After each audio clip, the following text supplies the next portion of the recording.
I talk a lot about walk-away shears, shears that you shouldn't sharpen, should walk away from.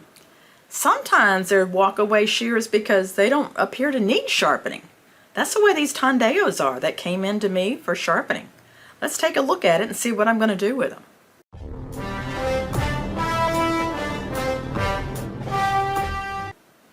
Now, first of all, Tondeos are a well-made shear. These are made in the same factory that makes the Jaguar shears. And these came in from a customer.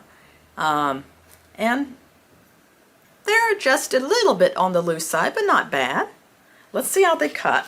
This is the really thin toilet tissue, the ones that I can see through. And I'm pulling my thumb out. Cuts beautifully. Let's see how it cuts hair. I've got some of this fuzz here. And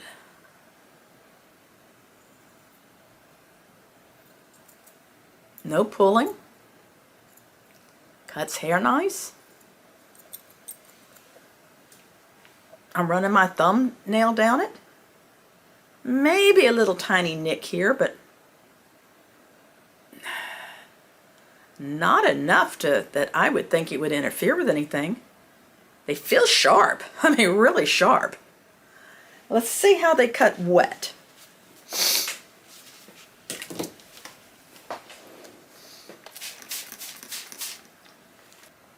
Thumb out. They're not perfect wet. So, here's what I see with these. Now, I think this person that owns these is probably like the Princess and the Pea, if you've never heard the story. But there's a one of, I think it's Grimm Brothers' story about this princess that she claimed she was a princess and they didn't believe her. And what they did, they put her on, I don't know, 27 mattresses or something with a pea underneath the bottom mattress. And she said she couldn't sleep all night because of that one little pea. Well, whoever is cutting with these is a princess, because I can feel, if I close them slow, this might be a little bit of a hesitancy just before it gets to the tip. The other thing I'm seeing on here, and that's probably why it's not cutting the wet tissue, if I take my thumbnail and I push against the edge, listen, can you hear that sound? There's a little burr pushed to the outside.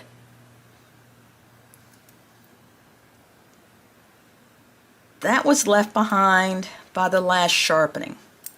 That is what he or she is feeling. Do you hear this? Listen.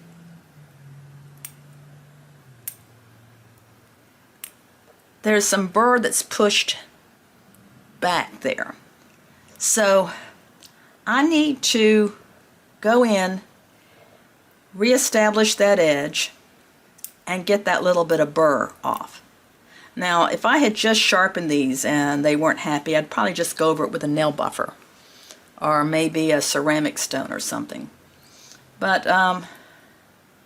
the other thing I'm seeing, it looks like there's still some of this gold color on the rod back here. See, right back in here? That may be what I'm feeling, that little hesitancy when I close them.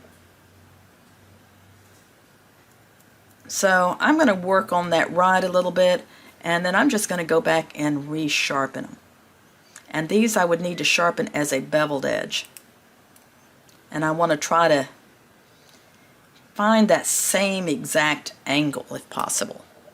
So let's get to it. So you can peek over my shoulder here as I'm sharpening. This is my Simac. This is the Kitayama stone, which is the most common stone that we start people with. You see it needs flattening. It looks pretty bad. I just had a whole bunch of shears that came in for sharpening today. My voice sounds a little hoarse. I've been out for a full week with COVID last week. And I wasn't really that sick, but it was more the Omicron, this newest one. And so it was more sore throat and just tired, and I may go home after this one's done. I haven't quite got my energy back. This screw if you're not familiar with it, you might look and think, oh, it's a little teeny tiny screw back here. Looks like a little tiny screw on the back, but it's not. It's a split screw. This is one we might be better off not taking apart, but that rod, I think making it smoother will make this customer happier. Because I said this one's a princess. I'm trying to find the right size bit. That one's too small, that one's too big. Actually, on these German ones, sometimes the German screw fits these exactly right. In this case, it does. I can't turn it though. So here's another bit. This is one I've trimmed down on my Simac to make it a little skinnier, but it's still wide. This should work.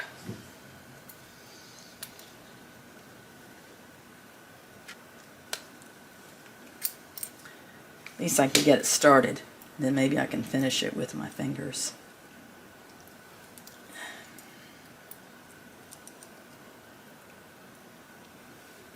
I'm just even weaker than usual.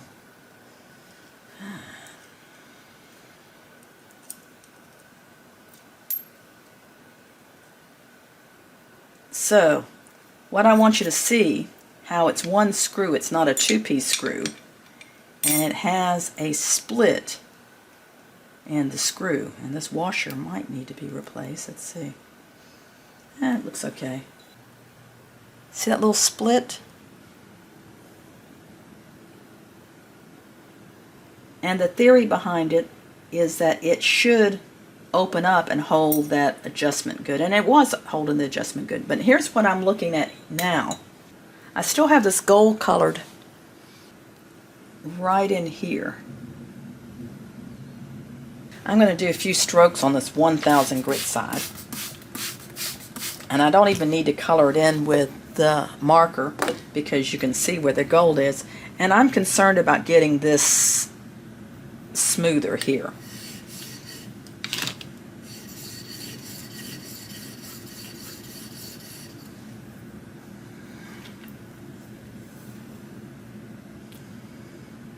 See right there? That's what I'm really wanting.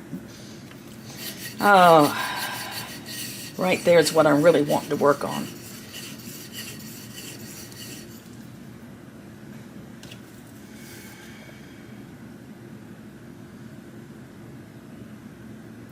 Not sure. Well, this is looking better down here. I still have that gold coating right there.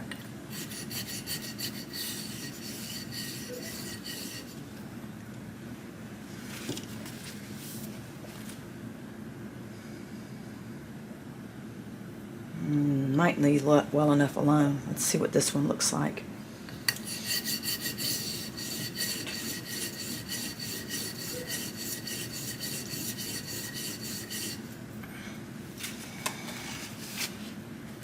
See, I've taken some off down in here. Still got some gold there.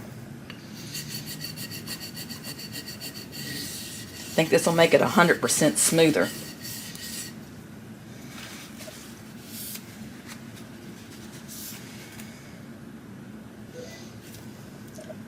Still some gold here, but the back where it really rides on each other, there's a ride line there.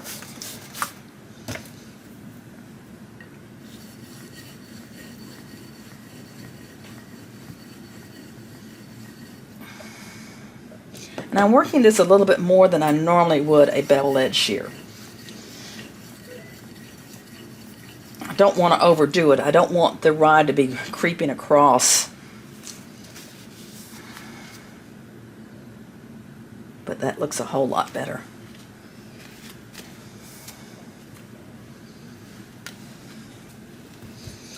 Now, I'm going to my machine. This is my Simac. I'm going to use a flat plate. This is an 800. May want to clean it up a little bit. This is my swarf eraser.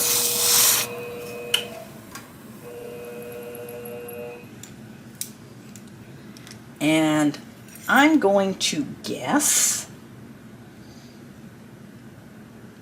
about a 40 degree on here.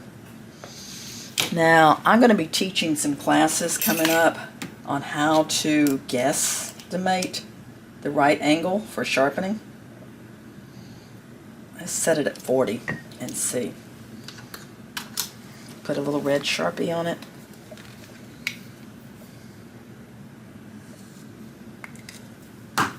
Mark my edge.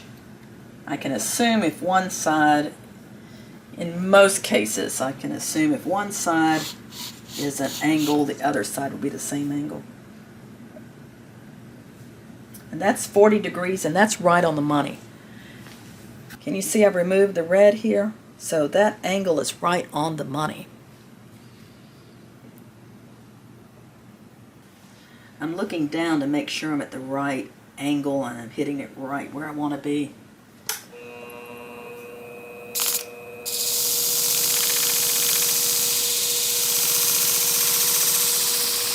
And this is a worn 800.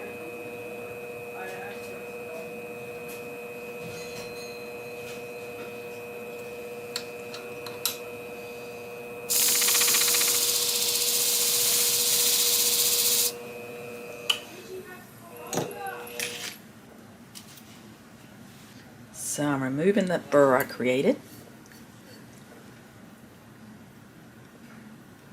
And I'm going to go to a higher grit. Let me repeat what I just did with the other blade.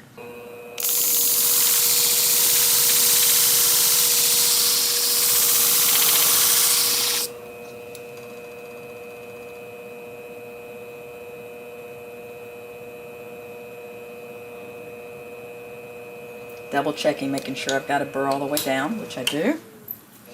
And I'm going to go back and remove my burr.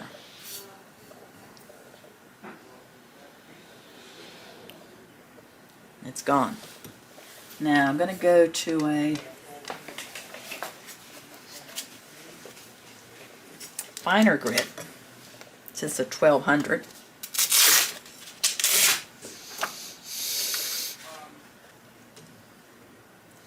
And I'm keeping it the same angle. Might want to clean this up a little bit with my swarf eraser.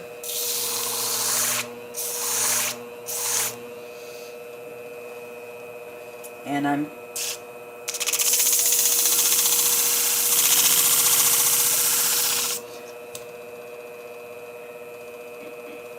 now the idea is I don't want any burr left on the outside, and that's all gone.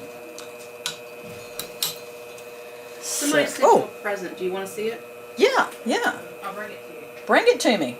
Somebody sent me a present? Yep. Is it something I actually want? Yes. It is? It's a chocolate? No. No? You cannot eat this. I can't eat this. It's clipper blades. Oh. Oh, how cool. Where'd that come from? This came Josh from from Josh, Clipper Pros, because they're not in a storefront anymore. They're out of their house. So they sent you this. Oh, that's nice. So I don't know if there were one, because the wife said, "Hey, see if Bonnie wants this. If she does, we'll just like trade some supplies or something for it. Or not looking to get like $100 or nothing crazy." Yeah. And then Josh just, when he handed it to me, he said, "Just see if Bonnie wants it." So I don't know if they're going to want to trade or what. I got mixed messages. That's so, nice. if That's you nice. just wanna Now that call we don't need it.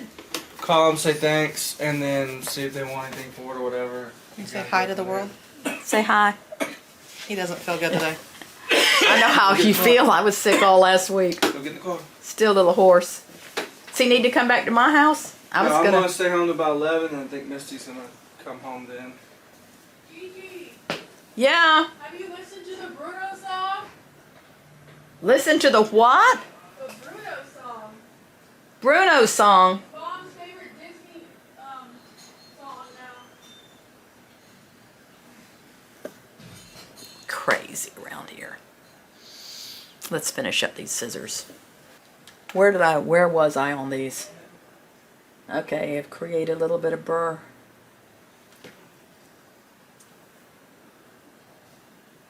Oh, I want to polish this one a little bit. this is why you need to watch what you're doing, because you can get interrupted even if you're working in your own shop. You're not working in the salon. If you work in the salon, you get even more interruptions. Alright, so I'm going to put these together and then cut through paper, so I'll remove any internal burr. Clean them up a little bit. Alright, I'm going to have to use the scissor pliers.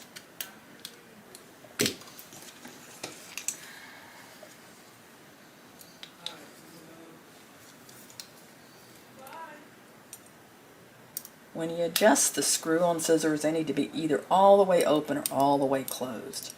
This is one of those incidences that it's easier for me to work with it all the way closed. If you work with it halfway open and halfway closed, you'll put a nick in it. And with our princess, it's very likely that little bitty nick, they would feel it. Okay, let's cut through.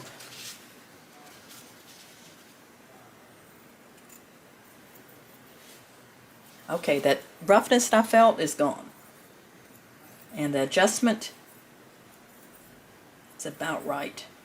I could make it just a minuscule tighter. Just there. Now let's see how it cuts wet. Remember it didn't cut wet before?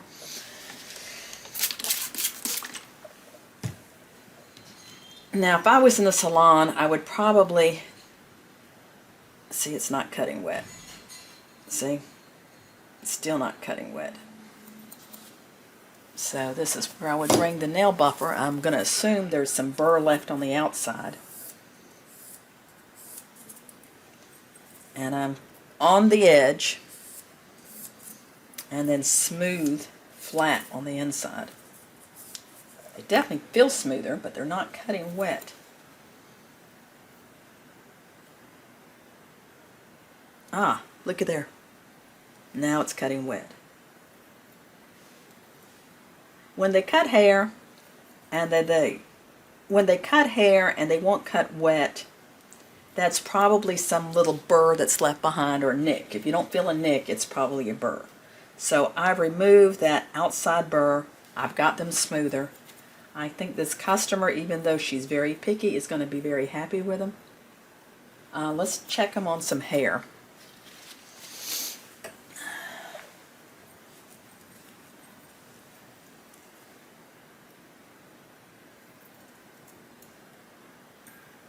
Did I feel a pull there?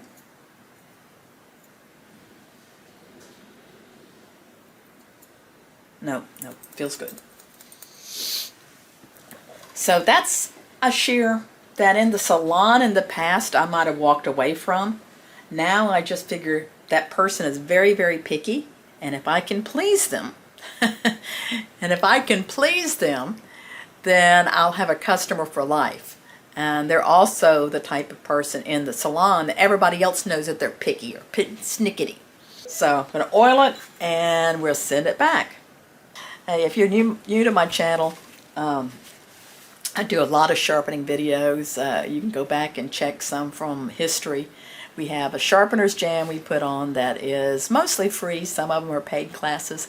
And I hope you'll stick around and subscribe and put like in there and add questions. If you have questions about things you'd like me to cover on videos, that's how I get new ideas. So sometimes it's just like, what came in the mail today? And that's the way it was today.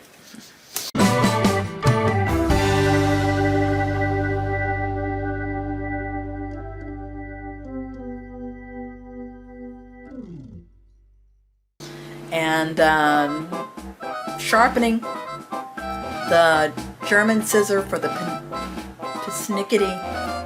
It's hard to say. Sharpening scissors for the persnickety, because I need to look in the lens and not at the camera thing. Walk away shears, because this one doesn't even look like it needs sharpening. Why did they send it to me to have it